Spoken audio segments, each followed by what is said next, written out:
They say in the underworld, there are rules older than nations, codes written not in ink but in blood. And once you sign your name in that crimson ledger, you belong to it forever. This is a story about a man who tried to walk away, a man who thought he could outrun the past. But the past doesn't forget, and it never forgives. His name was John Wick, the Baba Yaga, the boogeyman, the man you sent to kill the boogeyman. But those names belong to someone else now, someone buried alongside Helen, alongside the impossible dream of a normal life. Now he was just John. He lived in a cabin 2 hours north of New York, deep in the woods where the world couldn't reach, where the only sounds were wind through pine trees and rain on the roof. He'd built parts of it himself. The deck, the stone fireplace, the fence around the small garden where he grew vegetables he barely ate. A dog slept by the hearth, not a beagle this time. A German shepherd he'd found half-starved on a back road 3 years ago. He'd named him Ash, because from ash, sometimes things grew again. John was 54 now. The years had carved deeper lines into his face. Gray touched his beard. His hands still worked fine. Steady, practiced, lethal when they needed to be. But they ached in the mornings, old injuries remembering themselves. He chopped wood, read books, watched the seasons change, and every single day he visited the small stone marker at the edge of his property where he'd scattered Helen's ashes. Morning, he'd say. Every morning, like she could hear him. Maybe she could. 3 years of peace, 3 years of silence, 3 years of pretending the world beneath the world had forgotten about him. But on this particular October evening, when the autumn air turned sharp and the sun bled red through the trees, that illusion shattered. The car came up the dirt road just after sunset. John heard it before he saw it. The crunch of gravel, the practiced cadence of someone who knew exactly where they were going. Ash growled low in his throat. "Easy," John said softly. He watched through the window as a black Mercedes stopped 30 feet from the cabin. The engine cut, the door opened, and Winston stepped out. The manager of the New York Continental, tall, elegant, three-piece suit immaculate despite the rural setting. He carried a slim black case and an expression that said this wasn't a social call. John opened the door before Winston could knock. "Jonathan," Winston said, "a statement, an acknowledgement." "Winston," John's voice was rust and smoke. "Long way from the city." "Indeed." Winston glanced past him into the warm glow of the cabin. "May I?" John stepped aside. They sat by the fireplace. Winston declined whiskey but accepted coffee. He set the case on the table between them, unopened. "You look well," Winston said. "Retirement suits you." "It's not retirement. It's just living." "Ah, semantics." Winston's smile was thin. "But I'm afraid I'm here to disturb your living, John. I wouldn't have come unless it was necessary." John's jaw tightened. "I'm out. I know. And under normal circumstances, I would never dream of asking. But these aren't normal circumstances." Winston opened the case. Inside was a single object. A coin. Gold. Heavy. The crest of the Continental etched into its face. But there was something else. A drop of dried blood on its edge. John stared at it. His chest tightened. "This was delivered to the Continental 3 days ago," Winston said quietly. "Along with a message. 2 words. He remembers." "Who sent it?" "A ghost. Dmitry Volkov." The name hit John like a bullet he'd forgotten was still lodged inside him. Dmitry. Moscow. 23 years ago. John closed his eyes. He could still see it. The warehouse. The ambush.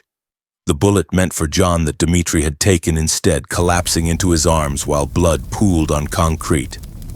"You're going to owe me for this, John," Dmitry had gasped, grinning even as he died.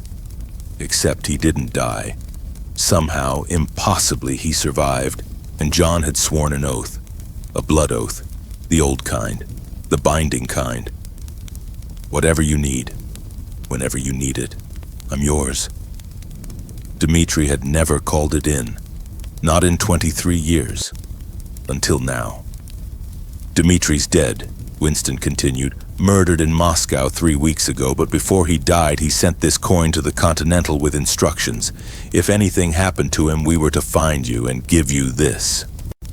Winston reached into his jacket and pulled out a photograph. A young woman, late 20s, dark hair, eyes that carried the same fierce intelligence John remembered in Dmitri. His daughter, Winston said. Katya Volkov. She's in Prague. And the High Table has issued a sanction, open contract, $7 million. John's blood went cold. Why? Because Dmitri discovered something before he died. Something the Table wants buried, and Katya has it. John stared at the photograph. Dmitri's daughter. He'd never met her.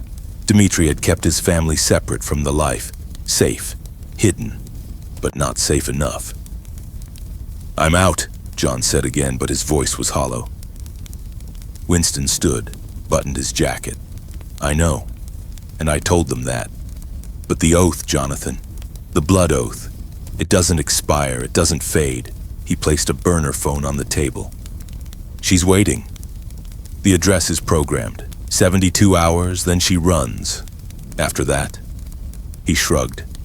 The Table will find her. They always do. Winston walked to the door, paused. For what it's worth, I hope you choose peace, John. You've earned it, but we both know. He glanced back, eyes ancient and knowing.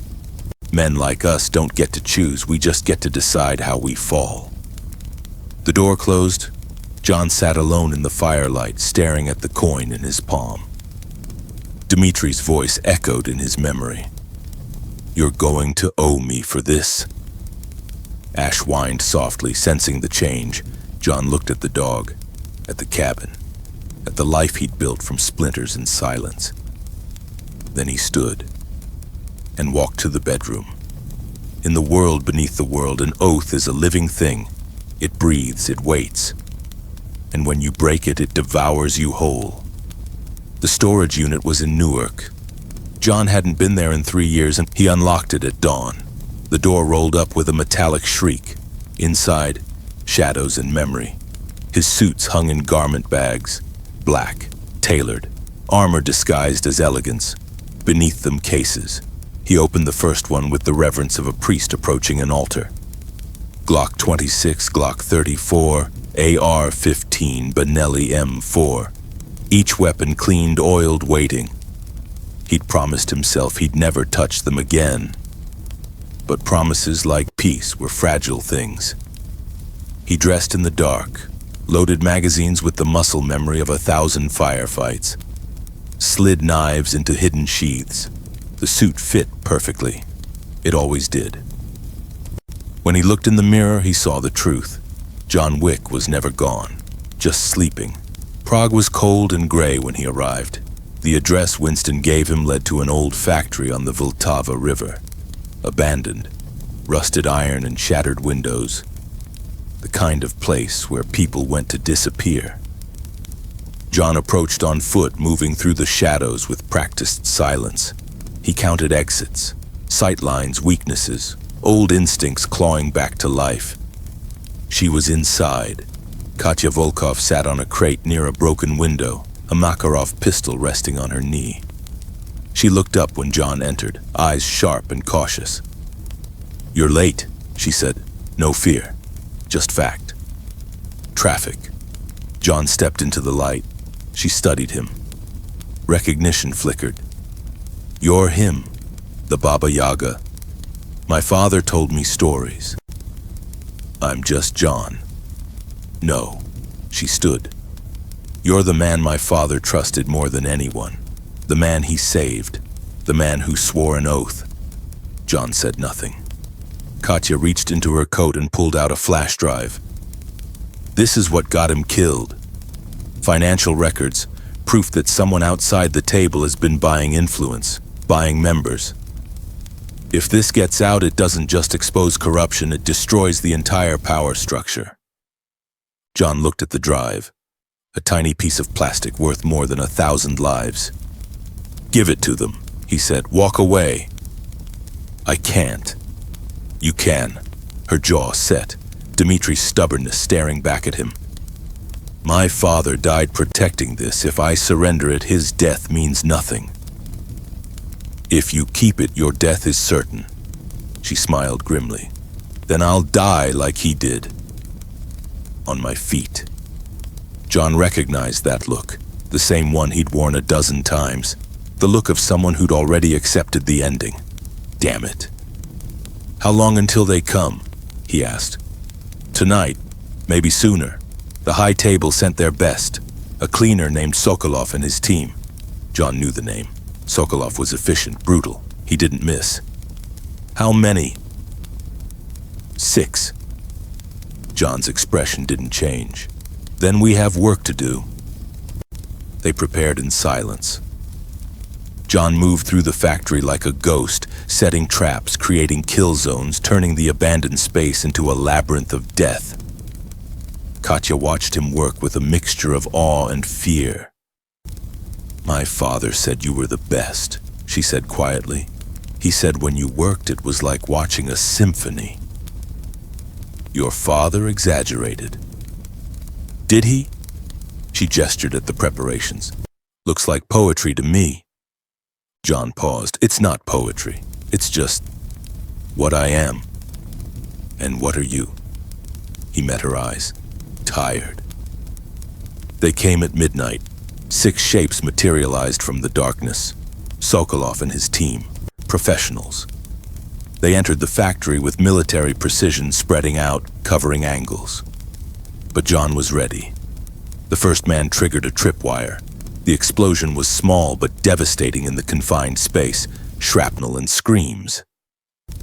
Sokolov's voice cut through the chaos. "Contact!" Northwest corner. They converged. And John Wick went to work. He moved like smoke and thunder, every shot deliberate, every movement economy. The Glock spoke in whispers and men fell like prayers unanswered. One tried to flank. John caught him with a knife to the kidney, silencing him before he could call out. 2 more came from the east. John dropped the first with a headshot, used his falling body as a shield, killed the second as he paused to process what was happening. Katya fought too, not with John's precision but with raw courage, her father's daughter. When the factory went silent, 4 men lay dead. Sokolov and 1 other remained. They stood in the center of the floor, backs together, scanning the shadows. "Wick!" Sokolov shouted. "The table knows you're here. This won't end. You know that." John stepped into the light, Glock raised, suit torn, blood on his hands, none of it his. Sokolov's eyes widened. "Jonathan, don't do this. You're out. You earned that." "I know." "Then why?" "Because I gave my word." Sokolov's jaw tightened. "To a dead man. To a friend." The gunshot was thunder in the silence. Sokolov fell. His partner tried to raise his weapon. Katya shot him twice. Center mass. It was over. In the end, we're all just stories. The question is, what ending do we write? The factory floor was a graveyard. John stood among the bodies, breathing hard. His hands trembled slightly, not from fear, from memory. How easy it was to fall back into this. How natural. How terrifying. Katya approached, still gripping her pistol. "Thank you," she whispered. John shook his head. "Don't thank me yet." He pulled out the burner phone, dialed a number he'd memorized years ago. Winston answered on the first ring. "Jonathan." "It's done." "I know. The table is already moving. They'll want answers. They'll want blood." "Let them come." John dash. "I need you to do something, Katya Volkov. She needs sanctuary. The Continental in Berlin, full protection. Silence, then. Under whose marker? Mine. My last one. Jonathan, if you use that, you'll have nothing left. No leverage, no dash. I know. More silence. Winston sighed. Very well. Send her to Berlin. I'll make the call. But John, this puts you back in, completely. Do you understand? I understand. Then God help you. The line went dead. John turned to Katya, pressed the flash drive back into her hand. Berlin, the Continental. Ask for the manager. Tell him Winston sent you. You'll be safe. She stared at him. What about you? I'll clean this up. Then, he looked around at the carnage. Then I'll figure it out. Tears welled in her eyes. My father was right about you. You're a good man. John's laugh was hollow. Your father was wrong about a lot of things. She stepped forward, hugged him. He stood rigid, unused to the gesture, then slowly, carefully, returned it. Thank you, she whispered, for keeping his promise. Go. She pulled away, looked at him one last time, then disappeared into the night. John stood alone. He reloaded the Glock. Habit, always reload. The burner phone rang. A new number. He answered, a woman's voice. Smooth, dangerous. Mr. Wick, the adjudicator. We need to talk. I'm listening. You interfered with high-table business. Killed 6 sanctioned operatives, protected a target under open contract. These are serious violations. I was honoring a blood oath. The table doesn't recognize debts to the dead. Then the table is wrong. A pause. When she spoke again, her voice was colder. You were granted excommunicado status. You were allowed to walk away. That was a gift, Mr. Wick, and you've just thrown it back in our face. So what happens now? Now you have 24 hours. Return to New York. Report to the Continental. Face judgment, or ... quote. She let the word hang. We come for you. And everyone you've ever cared about. The line went dead. John stood in the silence. He thought of his cabin of ash, of the small stone marker where Helen rested. He thought of Dmitri, bleeding out in that warehouse, grinning. You're going to owe me for this. He pulled out the gold coin, looked at it one last time, then pocketed it, and started walking. They say every man has a choice. Walk toward the light or embrace the dark. But some men live in the space between. Not heroes, not monsters, just survivors. John Wick drove back to New York as dawn broke over the Atlantic. The city rose before him like a judgment, like a sentence. He'd kept his oath, saved Dimitri's daughter, paid his debt. But the cost was everything. Somewhere in the cabin upstate, Ash would be waiting. The fire would be cold. The silence would be complete. And John was going back to war. Because that's what honor demands. And in this world, honor is all we have left. The Baba Yaga wasn't dead. He was never dead, and he was just sleeping. And now he was awake.